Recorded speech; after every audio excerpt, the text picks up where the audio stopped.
한때 전차 무용론이 정설인 것처럼 받아들여질 정도로 우크라이나 전쟁에서 대전차 미사일의 활약은 놀라웠습니다. 세계 2위의 군사강국인 러시아의 기갑부대가 보병들이 쏘는 대전차 미사일에 가로막혀 진격을 멈춰야 할 정도였습니다. 우크라이나 전쟁을 통해 보병용 대전차 미사일도 게임 체인저가 될 수 있다는 사실을 깨달은 각국은 황급히 자국 주력 전차들의 대전차 미사일 대응력을 높여나가기 시작했습니다.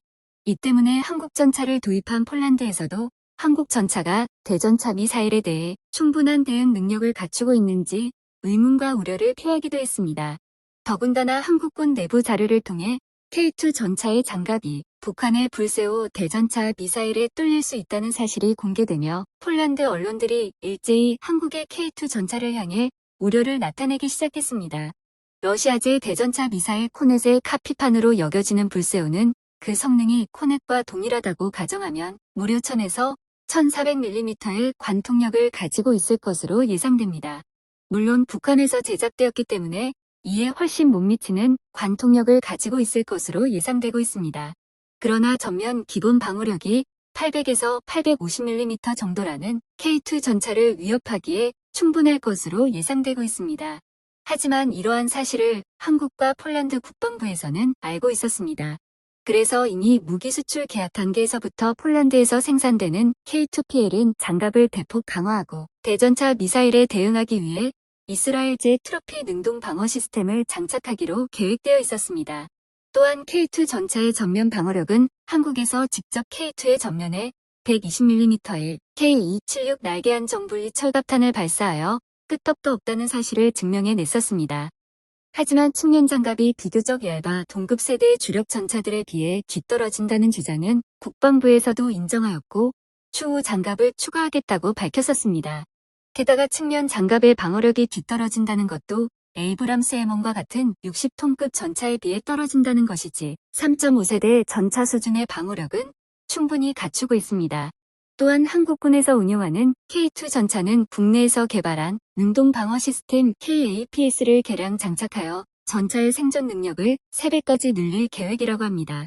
국내 방산기업 하나시스템에서 이미 2011년도에 트로피 시스템과 맞먹는 성능의 APS를 개발하는 데 성공했지만 작동 시 주변에 파편을 흩뿌리는 하드킬 APS에 구조상 전차 주변에 위치한 보병들이 피해를 입을 수 있고 국군이 보유한 수천 대의 전차에 전부 장착하기에는 비용이 너무 높아 당장 채택되지는 않았습니다. 당시엔 조악한 북한의 대전차 미사일을 상대하는데 과하다는 의견도 있었습니다. 그러나 우크라이나 전쟁으로 대전차 미사일에 대한 경각심이 높아졌고 북한에서 고성능 대전차 미사일을 가지고 있다고 발표하면서 KAPS의 성능을 개량하여 K2 전차에 장착하기로 결정했습니다. 또한 여기에서 한 차원 더 발전된 3세대 APS를 국내에서 개발하여 전차의 방어력을 높이겠다는 계획이 발표되었습니다.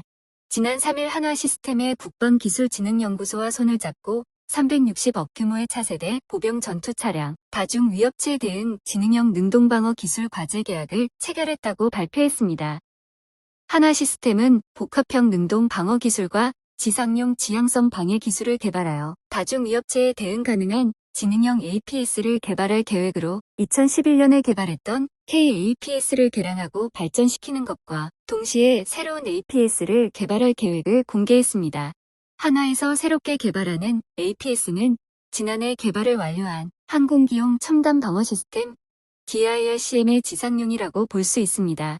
DIRCM은 지향성 적외선 방해 장비로 아군 항공기를 공격하는 적의 대공 미사일에 대응하는 장비로 적의 미사일 신호가 탐지되면 고출력 레이저를 발사해 미사일의 시커를 교란하여 아군 항공기를 보호하는 첨단 방어 시스템입니다.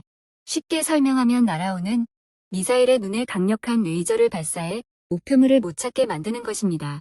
국내에서는 한화시스템이 최초로 개발한 기술로 미국, 영국, 이스라엘 등에 이어 세계에서 6번째로 개발에 성공하는 쾌거를 이룩했습니다. 한화시스템은 이러한 DIRCM 시스템을 지상용으로 개량하고 전차와 장갑차에 적용하여 적 대전차 미사일을 요격할 수 있도록 만들겠다고 발표했습니다. 한국의 차세대 APS가 될 지상용 DIRCM은 기존 APS들과 달리 제블린과 같은 타버텍 방식의 대전차 미사일 공격에도 대응할 수 있을 것으로 보여집니다. 대부분의 APS가 탑어택에 대응하기 어려운 것은 포드에서 유격탄을 발사해야 하기에 각도 조절이 자유롭지 못했기 때문입니다. 하지만 하나 시스템의 APS는 본래 360도 위아래 전방위의 미사일을 유격해야 했던 DIRCM에 기반하였기에 전방위에 대한 대전차 미사일 대응 능력을 갖추어 탑어택 미사일의 완벽한 천적이 될 수 있을 것으로 기대받고 있습니다. 아직 하나의 레이저 APS 실물이 공개되지는 않았지만 이와 유사한 방식으로 대전차 미사일을 교란시키는 APS를 장착한 전차가 실전에 투입된 적이 있었습니다. 러시아 역시 자체적으로 개발한 전자식 APS 시토라 시스템을 가지고 있었지만 비용 문제로 인해 T-72와 같은 주력 전차에 장착하지 않았었고 덕분에 우크라이나 보병의 대전차 미사일 공격에 무력하게 당했습니다. 전세가 악화되자 지난해 중반 시토라 시스템을 장착한 러시아의 최신의 전차 T-90M이 전장의 모습을 드러냈습니다. 시토라 시스템은 날아드는 미사일의 적외선 신호를 방출해 시커를 교란시키는 방식의 APS입니다. 보시듯이 날아들던 대전차 미사일이 전차 바로 앞에서 비틀거리다 엉뚱한 곳으로 날아가 버리는 장면을 확인할 수 있습니다. 하나 시스템의 차세대 APS 역시 이와 유사하게 미사일의 유도를 방해하여 전차를 보호할 수 있을 것으로 기대받고 있습니다. 이처럼 연막이나 방해, 전파, 레이저 등을 이용해 미사일의 유도를 방해하는 방식의 APS를 소프트킬 APS라고 합니다.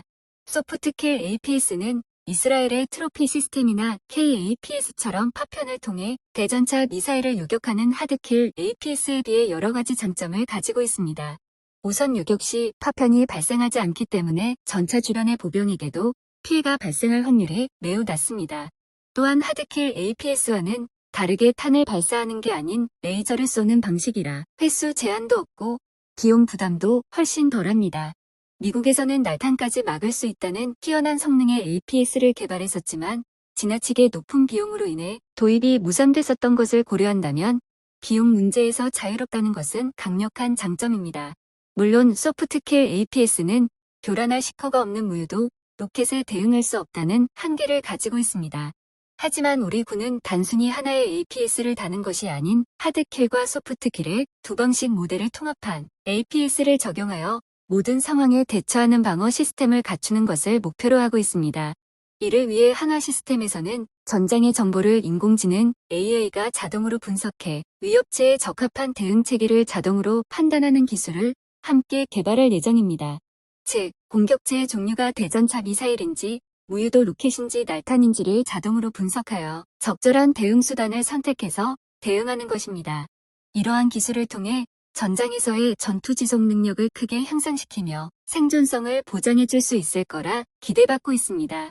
현재 하나 시스템에서 개발이 진행 중인 KAPS 개량형과 지상형 DIRCM이 완성된다면 국산 보병 전투차 레드백과 K2 전차에 순차적으로 도입될 예정입니다.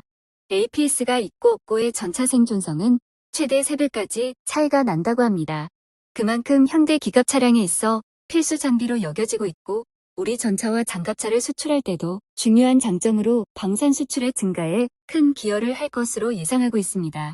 차세대 APS뿐만 아니라 한국의 차기 전차를 위한 차세대 반응 장갑도 개발이 진행 중인 것으로 알려졌습니다.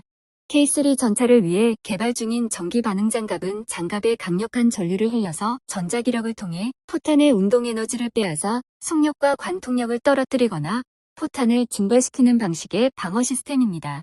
기존의 반응 장갑보다 부피가 훨씬 작고 자주 교체할 필요가 없는 차세대 반응 장갑으로 한국 전차의 생존성을 비약적으로 높여줄 것으로 기대받고 있습니다. 성공한 이들은 시기, 질투하는 이들이 생겨나기 마련입니다. 하지만 거짓말로 음해하려 해도 한 번이라도 한국 무기를 사용해 본 이들은 그 성능과 가성비에 매료되어서 한국 무기를 수입해왔습니다. 한국이 세계사회의 무기 수출국이 될 수 있는 중요한 시점인 지금 흔들리지 않고 제길을 걸어갈 수 있도록 우리 국민들의 지지와 응원이 그 어느 때보다 절실한 순간입니다. 한국 방산이 세계에 우뚝 설 그날을 기다리며 신기술 개발에 여념이 없는 우리 기술진과 연구진들에게 큰 박수를 보냅니다. 오늘의 이야기는 여기까지입니다. 시청해주셔서 감사합니다.